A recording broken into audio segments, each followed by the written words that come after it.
संबंधित आता है। तो दोस्तों ध्यान से सुनिएगा, हम बात कर लेते हैं इतिहास में। सबसे पहले बात करें तो प्राचीन भारत। प्राचीन भारत से कौन कौन से टॉपिक के आपके जो है प्रश्न आते हैं, दोस्तों ध्यान से सुनिएगा। बड़ी महत्वपूर्ण बात हम लोग यहां पर करने वाले हैं कि प्राचीन भारत से कौन कौन से टॉपिक आते हैं। तो पहली चीज, इतिहास का परिचय। प्राचीन भारत इतिहास परिचय, प्राचीन भारत इतिहास परिचय, इतिहास परिचय। आप देखिएगा, आप उठा करके देखिएगा 2016 का जो प्रश्न पत्र आया था, वहां से प्राग ऐतिहासिक काल से, कौन से, प्राग ऐतिहासिक काल, प्राग ऐतिहासिक काल से प्रश्न पूछा गया था। और प्रश्न क्या पूछा गया था, भीमबेटका की गुफा पूछी गई थी। 2016 का जो पिछला पेपर हुआ एनटीपीसी का, भीमबेटका की गुफा का समय पूछ लिया गया था कि कितनी पुरानी है। पूछा गया कि नहीं पूछा गया, बताइए मुझे, यस और नो।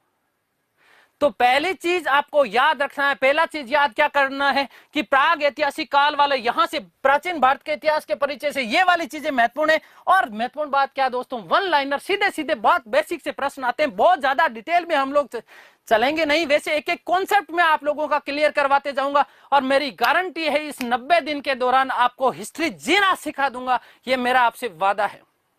उसके बाद यदि हम बात करते हैं तो नंबर 2, सिंधु घाटी सभ्यता। सिंधु घाटी सभ्यता, सिंधु घाटी सभ्यता के कौन कौन से महत्वपूर्ण स्थल हैं, सिंधु घाटी सभ्यता के महत्वपूर्ण स्थल कौन कौन से हैं, इन स्थलों की खोज किसने की है, कहां कहां पर इन स्थलों की स्थिति क्या है, विस्तार क्या है, ये सारी की सारी चीजें, इससे संबंधित प्रश्न आपके देखने को मिलते हैं। उसके बाद यदि हम बात करते हैं तो दोस्तों ध्यान से सुनिएगा कि वैदिक सभ्यता क्या है, वैदिक सभ्यता। वैदिक सभ्यता से संबंधित पिछली बार 2016 में प्रश्न पूछा गया था। वैदिक साहित्य से, वैदिक साहित्य से प्रश्न पूछ लिया गया था पिछले हमारे पेपर में। अगली हम बात करते हैं तो दोस्तों ध्यान से सुनिएगा, हम बात करेंगे महाजनपद काल की। किसकी बात करेंगे, महाजनपद काल की। क्या स्थितियां थी महाजनपद काल की, कौन कौन से महाजनपद थे, कहां कहां इनका विशेष रूप से उल्लेख मिलता है, इसकी राजधानी क्षेत्र क्या क्या रहे होंगे, ये सारी की सारी बातें आपकी आने वाली है। यहां से आपसे पूछा जा सकता है, किसी भी महाजनपद का नाम दे दिया जाएगा और उसकी राजधानी पूछ ली जाएगी।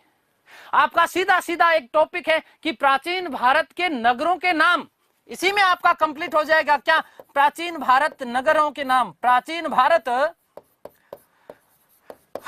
नगरों के नाम, नगरों के नाम कौन कौन से थे, क्या क्या प्राचीन नाम थे उनके, यहीं से आपका क्लियर होने वाला है जब हम बात करेंगे किसकी, महाजनपद काल की। कौन से काल की, महाजनपद काल की। उसके बाद यदि हम बात करते हैं तो दोस्तों ध्यान दीजिएगा, इसमें और आपका क्या टॉपिक आने वाला है, इसमें आपका आने वाला है बौद्ध धर्म।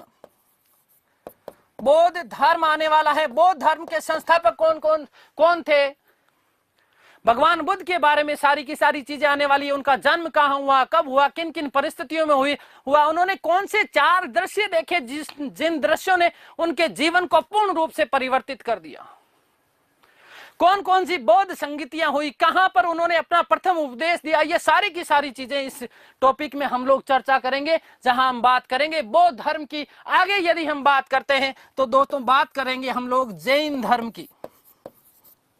किसकी बात करेंगे, जैन धर्म की। जैन धर्म से संबंधित जैन कौन कौन से तीर्थंकर हुए, उनके प्रतीक चिन्ह क्या थे, जैन सभाएं कहां कहां हुई, कितनी हुई, भगवान महावीर ने कौन कौन से जो है नियम बताए, ये सारी की सारी बातें हम लोग इस जैन धर्म के दौरान करने वाले हैं। आगे यदि हम बात करते हैं प्राचीन भारत के संदर्भ में तो दोस्तों ध्यान से सुनिएगा, हम बात आगे करेंगे मौर्य की। बात करेंगे मौर्य की।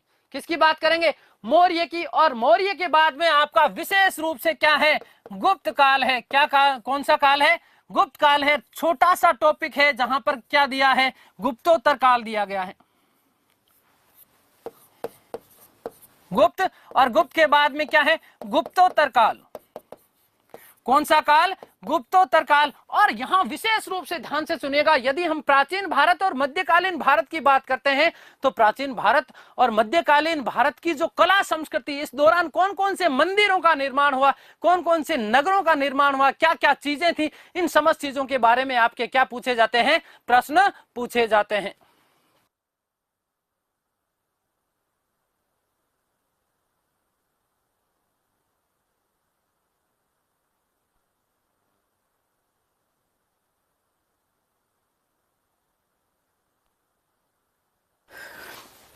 आगे चर्चा करते हैं हम लोग, और आगे यदि हम बात करते हैं मध्यकालीन भारत की, मध्यकालीन भारत, और मध्यकालीन भारत से क्या क्या चीजें आने वाली है दोस्तों, ध्यान से सुनिएगा। मध्यकालीन भारत में सबसे पहला टॉपिक आपका जो है दिल्ली सल्तनत।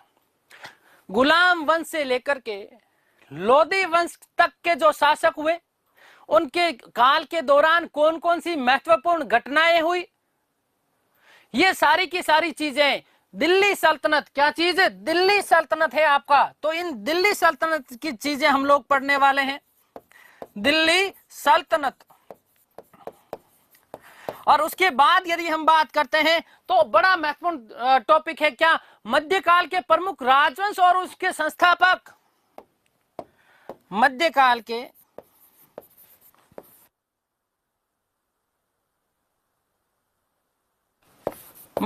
के प्रमुख राजवंश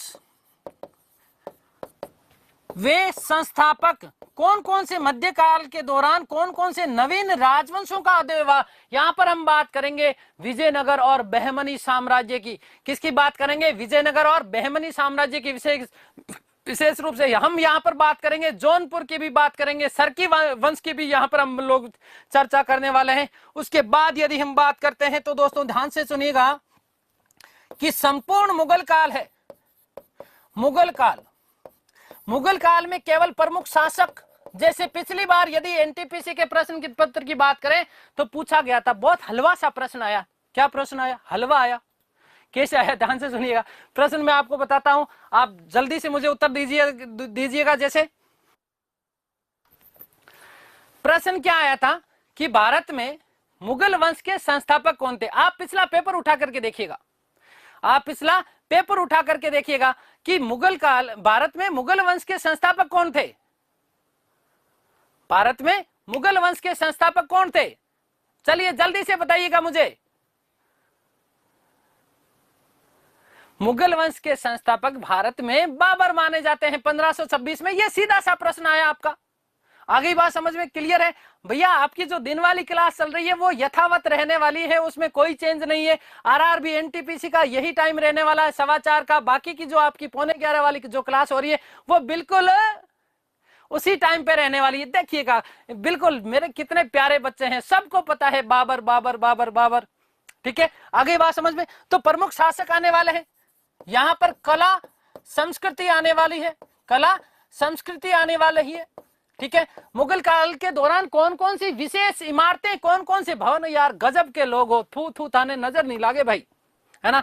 क्या बात है, कितने बढ़िया शानदार। अरे आप तो सब विद्वजन मेरे साथ में जुड़े हैं, मेरा सौभाग्य है कि आप लोगों से मैं रूबरू होने का मुझे मौका मिला है। चलिएगा, बहुत अच्छी बात है, ध्यान से सुनिएगा। ये प्रमुख 4 चीजें मध्यकालीन भारत में, दिल्ली सल्तनत पढ़ेंगे, मध्यकाल के प्रमुख राजवंश और उनके संस्थापकों की बात करेंगे, साथ ही साथ हम बात करेंगे मुगल काल के शासक, कला और संस्कृति के बारे में विशेष रूप से हम लोग चर्चा करने वाले हैं। आ गई बात समझ में? अब दोस्तों ध्यान से सुनिएगा, यहां पर एक बात लिख रहा हूं कि प्राचीन वे मध्यकालीन भारत के दौरान, मध्यकालीन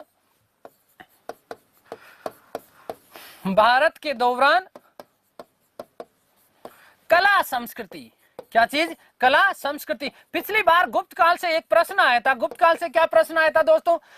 पूछा गया था कि अभिज्ञान शाकुंतलम के लेखक पूछ लिए गए थे, और दूसरा एक प्रश्न पूछा गया था। क्या पूछा गया था कि संस्कृत का विश्वकोश, संस्कृत का प्रथम प्राचीनतम ग्रंथ कौन सा माना जाता है? यह प्रश्न भी आपको पिछली बार जो है एनटीपीसी में पूछा जा चुका है। ध्यान से सुन लीजिएगा, ये प्रश्न भी आपका पूछा जा चुका है। बहुत सीधे सीधे से प्रश्न आते हैं। आ गई बात समझ में? अब यदि हम चर्चा करते हैं आधुनिक भारत की, किसकी बात करें हम लोग? आधुनिक भारत की। तो आधुनिक भारत के संदर्भ में हम लोग क्या क्या बात करने वाले हैं, किस किस चीजों की हम लोग चर्चा करने वाले हैं। आधुनिक भारत, तो आधुनिक भारत में क्या क्या चीजें आने वाली है। पहली चीज आपका यूरोपियों का आगमन,